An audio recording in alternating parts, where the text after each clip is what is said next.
जय योगोर हाड़ो। मेरे जितने भी साधक साधिकाएं भाई बहन है सभी को मेरा प्रणाम स्वीकार हो। मैं तांत्रिक साईदास आज आप सबके मांग के ऊपर हमने ये वीडियो को बनाया है। मांग किया था आप सबका, कई सारे लोगों ने व्हाट्सएप में तकरीबन 100-200 मैसेज आया है। ऊपर से हमारे जीमेल आईडी पे तकरीबन 50-60 मैसेज ऐसे आए हैं। और सबसे ज़्यादा मांग तो आकाश जी ने ही किए थे कि गुरुजी आपने एक लाइव वीडियो बनाए थे, जिस वीडियो में आपने वशीकरण मंत्र देने वाले थे, किसी को भी 3 बार देखकर बस में करने वाला मंत्र देने वाले थे, लेकिन आप शायद भूल गए। मैंने कहा नेटवर्क की दिक्कत के चलते उस दिन बताने वाला था, लेकिन बता नहीं पाए। तो आज का जो वीडियो है उसी के ऊपर लेके आए। हमारे सनातन धर्म की तंत्र विद्याओं में षटकर्म और दशकर्म के बारे में जिक्र है। सबसे पहले षटकर्म के बारे में बात करते हैं। 6 अलग अलग तरह के कर्म को षटकर्म कहा जाता है। 6 कर्म यानी तंत्र में 6 कर्म के बारे में जिक्र किया गया। सबसे पहला है वशीकरण, उसके बाद मारण, उसके बाद उच्चाटन, उसके बाद स्तंभन, उसके बाद विद्वेषण, आखिर में आता है शांतिकर्म। ठीक। जो पहला जो कर्म आता है वशीकरण, यानी किसी को बस में करना, किसी को अपनी ओर आकर्षित करना, अपनी बात को मनवाने के लिए, या अपने दुश्मन को अपने नीचे रखने के लिए, या अपनी ऊपर के अधिकारियों को बस में करने के लिए। ठीक। आज जो वशीकरण मंत्र देने वाला हूं ये कामदेव जी का, ठीक है, दृश्य वशीकरण मंत्र। यानी ये वशीकरण मंत्र विपरीत लिंग को देखकर 3 बार मन ही मन मंत्र को उच्चारण किया जाए तो सामने वाला आपके बस में होगा। हाँ, ध्यान रखिएगा इसका कुछ नियम।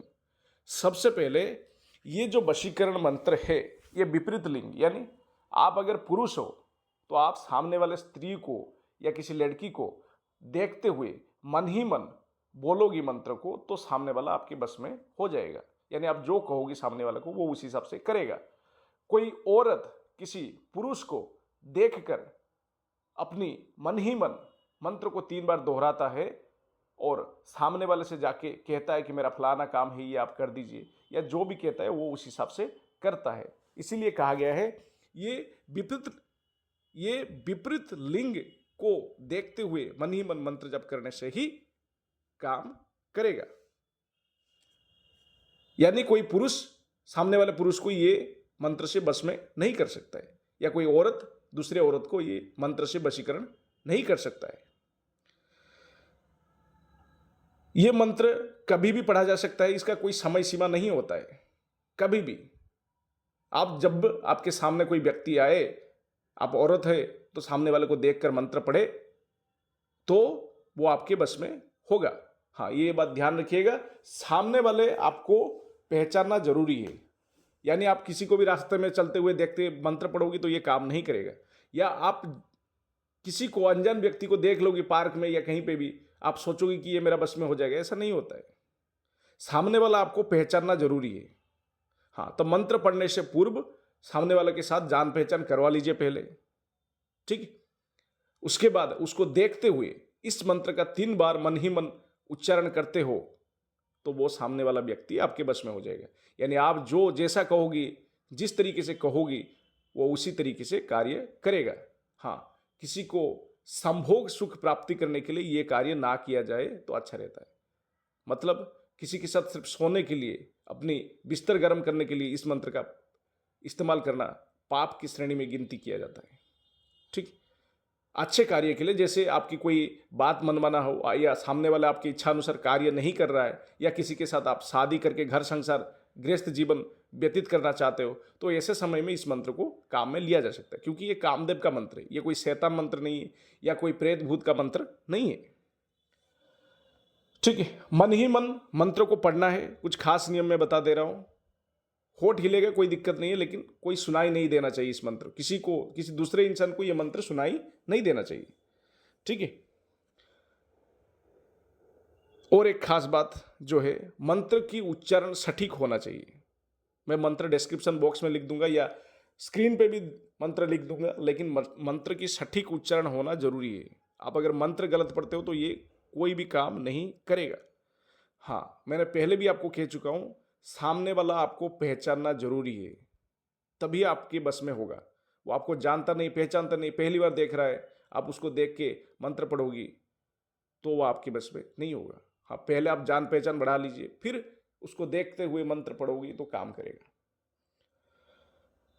और खास तौर पे एक नियम और भी मैं बोला था कि विपरीत लिंग को देखते हुए मंत्र पढ़ना है। विपरीत लिंग यानी जैसे एक औरत पुरुष को बस में कर सकता है, एक पुरुष औरत को बस में कर सकता है।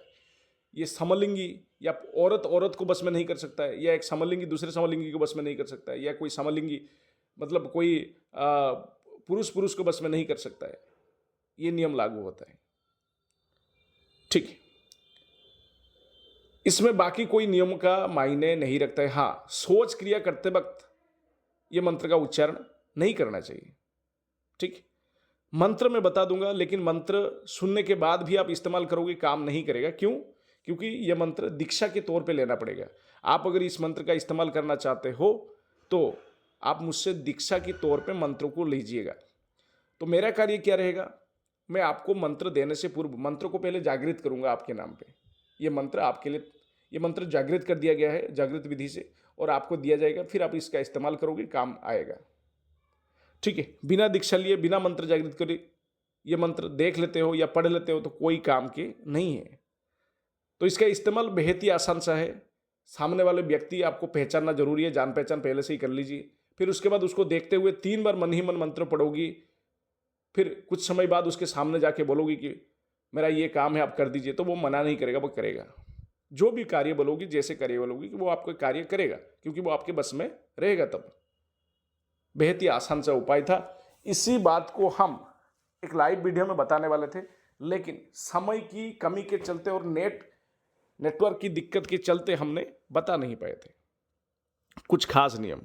कुछ आजकल के लड़का या लड़की संभोग के लिए इस मंत्र की इस्तेमाल करते हैं, मुझसे दीक्षा लेके भी करते हैं, तो संभोग तो हो जाएगा, उनका काम तो बन जाएगा, लेकिन ये उनकी तरफ से एक पाप होगा। मैंने पहले भी कह चुका हूं, मेरा इसमें पाप नहीं होगा, क्योंकि मैंने किसी को मंत्र दे दिया, ठीक है। और मंत्र की गलत इस्तेमाल करना या अच्छे इस्तेमाल करना सामने वाले के ऊपर निर्भर करता है। वो जैसे इस्तेमाल करेगा उसका उस हिसाब से पाप या पुण्य बनेगा, ठीक। कोई व्यक्ति मुझसे मंत्र ले लेता है, फिर उसका इस्तेमाल वो गलत कार्य के लिए करता है, तो उसका काम तो बन जाएगा, यानी सामने वाले को बस में कर लेगा, फिर बस उसके साथ संभोग भी कर लेता है, तो पाप किसका हुआ? मुझसे जो मंत्र लेके उसका गलत इस्तेमाल कर रहा है, उसका पाप होगा। तो हमेशा पाप पुण्य अपने मन की सही और अच्छी बात सुन के ही कोई भी अनुष्ठान या उपाय या मंत्र की इस्तेमाल करिएगा।